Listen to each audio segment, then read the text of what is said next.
Somebody's after my buried treasure. So I say this because I saw a buried treasure as when I picked up the energy behind your cards, Aries, and I also saw a crocodile. So there's a sense of someone lurking and they're after your treasure because, you know, a treasure chest and a crocodile and then the Six of Cups. So there is something really good that someone else is after. And then here's the someone else that, well, they want to take it away from you. They want to take it for themselves. Maybe they want to plunder it.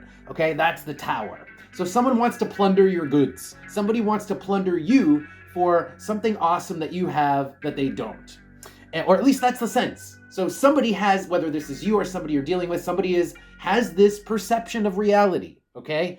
Now, Three of Pentacles, reversed. That's like, everybody's out to get me. That's like, no one's really on my side, okay? And the Ace of Pentacles reversed, it's like, no one wants me to have this thing. Everyone's against me. Everyone's out to get me. People want to kind of take me down a peg. But yet, the last thing that I saw was grapes. There is something really good, and with the Six of Cups here, it can also be something that has nostalgic value or like family value. So let's say, for example, you have a baseball card that's worth a lot of money and it has emotional value to you, but it's also something that a lot of people are after, and you think that, you know, your best friend always looks at it. He wants a piece of it. It's worth a lot of money. Your partner wants to sell it because it's worth a lot of money and you could put it towards retirement. Okay, so the idea is that someone is out to get this thing that means a lot to you, but it's not like you don't want to let go of it. You don't want to get rid of it. It would actually be like somebody plundering you for your stuff. Let's pull Oracle cards and find out more. Tell me more about what's going on here for Aries, please. What else can you tell me about this week for my Aries? Oop.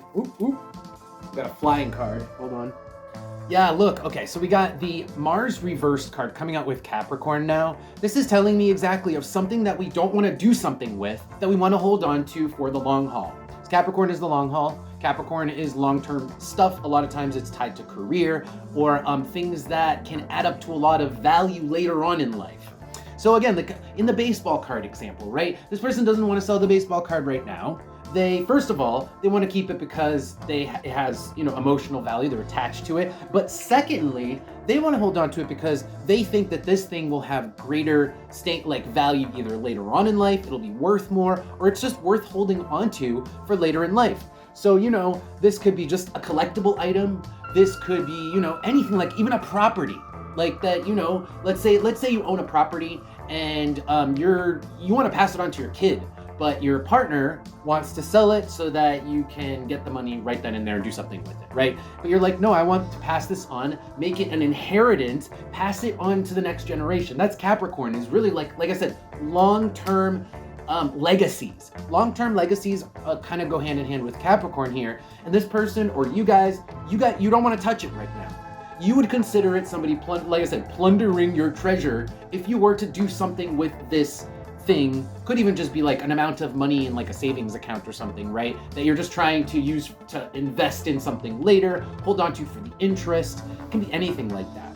Let's pull advice though and see, you know, who has the better idea. Let's pull advice. You know, maybe the time is now, right? Maybe this is the best time to sell. Or the best time to get rid of this thing. Maybe it's not a good time to hold on to it. Let's find out. I did get something here flipped. Okay, so Seven of Cups. That's confusion, and that is not having all the facts. Let's keep going though. That's not having all the facts in terms of this reading. So I need more cards. Tell me more in terms of advice. Tell me more in terms of. Wow. So we got Eight of Cups with the Seven of Cups. That is actually not having all the facts right now and realizing that it's actually not worth holding on to.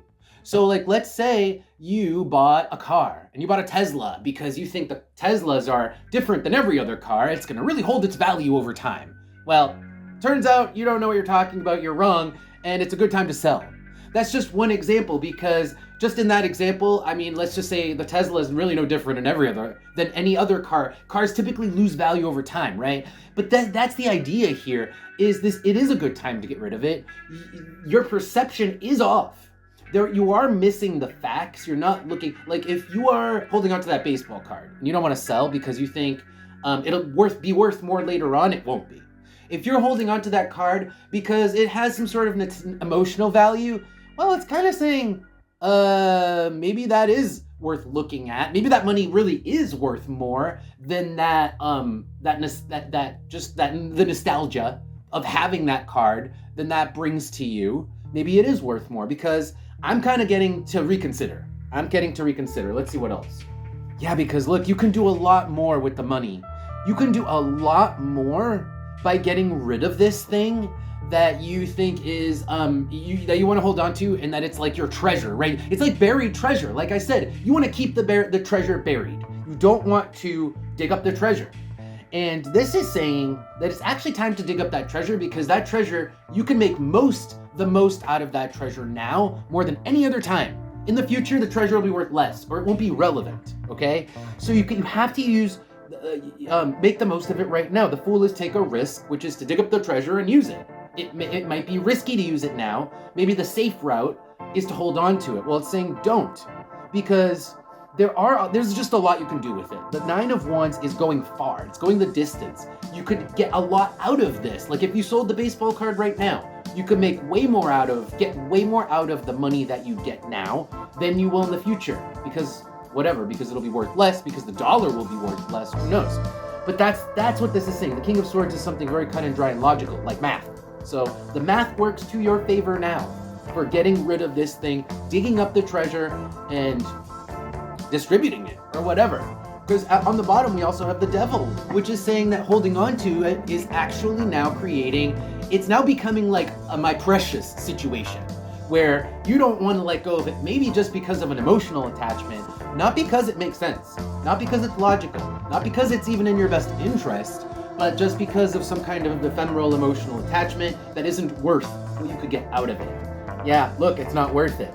The Devil underneath that, the Five of Swords, it's not worth holding on to. Let's pull Oracle cards, and then we will close out your reading, guys. Anything else here from my Aries signs? Anything else? Aries. All right, so we've got a lot of cards on the board, I'm going to go through them one at a time, but on the bottom row, I'm just going to summarize. It's talking about making use of the object now. Because the house, especially if it's property, right? It's like instead of renting out the property or selling the property, or holding on to it for some later on investment, it's like make use of it. The moon is like a routine thing that's a habitual thing. So either put it up for rent, in that way you're making use of the property that's maybe just sitting there empty. It's like using the treasure that's buried. Pull out the treasure. Maybe you loan out the treasure, right? It's used in some way. The treasure is used in some way, and this is how it's used. It's applied in the house. It's applied in a routine fashion. It's maybe put into some sort of investment. And then with the eye, it's look at it. It's actually look at the possibilities for what you can do with this thing that's been buried and underutilized. Actually look at it. Look at the top cards. We have the door with the nut here. The door is the moment in time. The nut is the investment. It's digging let's say the nut is what you get out of the treasure chest. It's the seed. So that seed money, it's best used soon. There's going to be an opportunity soon to use it. So keep your eye out for these opportunities to use that seed treasure, because it's coming up. It's coming up soon, and if it's not at least dug out of the ground, it's not looked at and prepared, then you're going to miss the opportunity that's coming. That's going to be the best time to use this buried treasure. All right, Aries, that's it. Thank you guys for being here. I hope you guys enjoyed that reading. If you want to support what I do, you can go ahead and subscribe to the channel, follow the channel. I appreciate that. And if you guys really want to support my work, you can go ahead and check out Patreon. I've got some cool stuff there too, some love readings, monthly readings. So I would love to see you guys show some support there. And with that, I will see you guys next time.